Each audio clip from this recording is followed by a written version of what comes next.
बहुत बहुत स्वागत है आपके अपने YouTube चैनल प्रवीण मोरे मूवी रिव्यूज़ में। दोस्तों, आज मैंने देखी है धुरंधर मूवी और आज हम इसी के बारे में बात करेंगे। दोस्तों, सबसे पहले बात करते हैं कहानी की। तो कहानी कुछ इस प्रकार से है कि सबसे पहले हमें कंधार हाईजैक का सीन दिखाया जाता है, जो कि एक रियल इंसिडेंट पर एक रियल इंसिडेंट है। दोस्तों, ये क्या हुआ था कि नेपाल का एक त्रिभुवन इंटरनेशनल एयरपोर्ट है। यहाँ पर पाकिस्तान के कुछ आतंकवादियों ने हमारे एयर इंडिया के प्लेन को हाईजैक करके अफ़गानिस्तान लेकर चले गए थे और इसके बदले में उन्होंने हमसे डील की थी कि उनके जो आतंकवादी हमारे पास जेल में बंद थे उन्हें छोड़ दिया जाए तो हम उन पैसेंजर्स को छोड़ देंगे। तो यह बातचीत हमारे इंडियन इंटेलिजेंस ब्यूरो के जो हेड होते हैं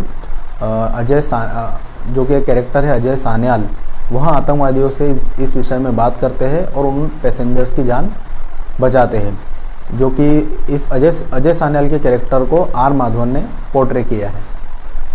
फिर फिल्म की कहानी आगे बढ़ती है।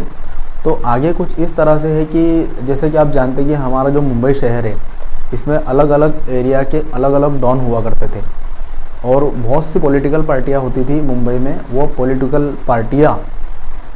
पार्टियों को सपोर्ट उन गैंगस्टर को रहता था और वह गैंगस्टर भी उन पॉलिटिकल पार्टियों के लिए अपने फ़ायदे के लिए काम करते थे।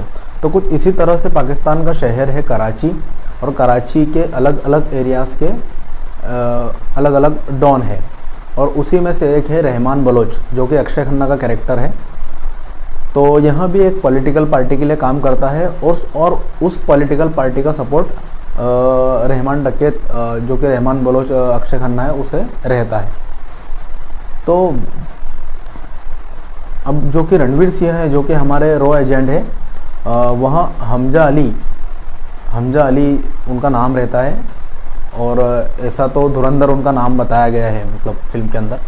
तो हमजा अली नाम लेकर वहाँ पाकिस्तान जाते हैं और अपने आप को बलोच बताते हैं पाकिस्तान के अंदर। तो उनको क्या है कि अक्षय खन्ना की जो गैंग होती है उसके अंदर शामिल होना होता है, लेकिन अक्षय खन्ना डायरेक्टली उनको अपनी गैंग में नहीं लेते हैं। तो उस गैंग में शामिल होने के लिए उस गैंग में रणवीर सिंह इसीलिए शामिल होना चाहते हैं कि पाकिस्तान में हमारे देश के खिलाफ क्या क्या साजिशें होती है, क्या क्या प्लानिंग होती है, तो ये सब पता लगाया जा सके। तो फिर क्या होता है कि अब इन गैंगस्टरों के आपस में दुश्मनी होती है। तो कुछ गैंगस्टर आते हैं और रहमान डकैत के दोनों लड़कों पर फायरिंग करते हैं। तो इसमें उसका बड़ा लड़का मारा जाता है और छोटे वाले लड़के को रणवीर सिंह बचा लेते हैं।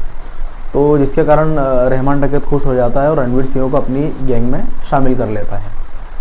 फिर रणवीर सिंह रहमान डकैत के लिए काम करते हैं और वो इतना बढ़िया काम करते हैं कि रहमान डकैत बहुत खुश हो जाता है और रहमान डकैत को ज़रा भी शक नहीं होता कि ये रॉ एजेंट है, मतलब इंडिया का है ये।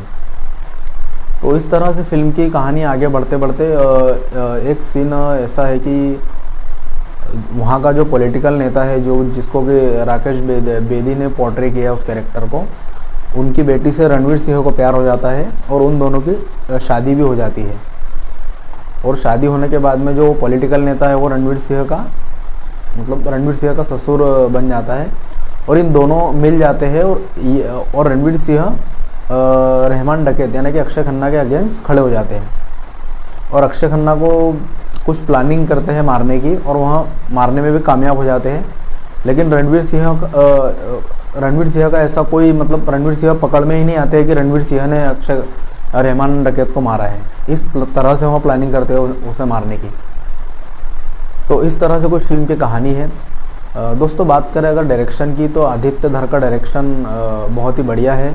हर सीन को उन्होंने बहुत ही बारीकी से शूट किया है और जो भी, मतलब ये लोकेशन उन्होंने जिस भी लोकेशन पे हर सीन को शूट किया है, तो उस सेट को कुछ इस तरह से बनाया गया है और उस सीन को इस तरह से मतलब डिज़ाइन किया गया है कि दोस्तों ऐसा लगता है कि यह हर सीन पाकिस्तान में ही शूट किया गया है। उस जगह, उस लोकेशन को इस तरह से बनाया गया है। तो बहुत ही बारीकी से, मतलब एक एक सीन बढ़िया शूट किया गया है। तो डायरेक्शन तो आदित्य धर का मुझे बहुत बढ़िया लगा। और अब बात करते हैं हम एक्टिंग की। तो दोस्तों, अक्षय खन्ना ने इस फिल्म में बहुत ही बढ़िया एक्टिंग की है। वहाँ पूरी तरह से इस रोल के अंदर घुस चुके थे बिल्कुल पूरी तरह से। क्योंकि जब जब अक्षय खन्ना पर्दे पर आते हैं तो आपका मतलब आप नज़र ही नहीं हटाओगे। और रणवीर सिंह ने भी अपने रोल को बहुत बढ़िया तरीके से निभाया है, उन्होंने भी बहुत बढ़िया एक्टिंग की है। अर्जुन रामपाल का छोटा सा रोल है लेकिन उन्होंने भी बहुत बढ़िया एक्टिंग की है, और संजय दत्त ने भी अच्छी एक्टिंग की है। इसके अलावा बाकी जो भी दूसरे एक्टर है इस फिल्म के अंदर, उन्होंने भी बहुत बढ़िया एक्टिंग की है। तो दोस्तों यहाँ था धुरंधर मूवी का रिव्यू। अगर आपको वीडियो अच्छा लगा हो तो लाइक कर देना और प्लीज़ मेरे चैनल को सब्सक्राइब कर देना। जय हिंद, जय भारत।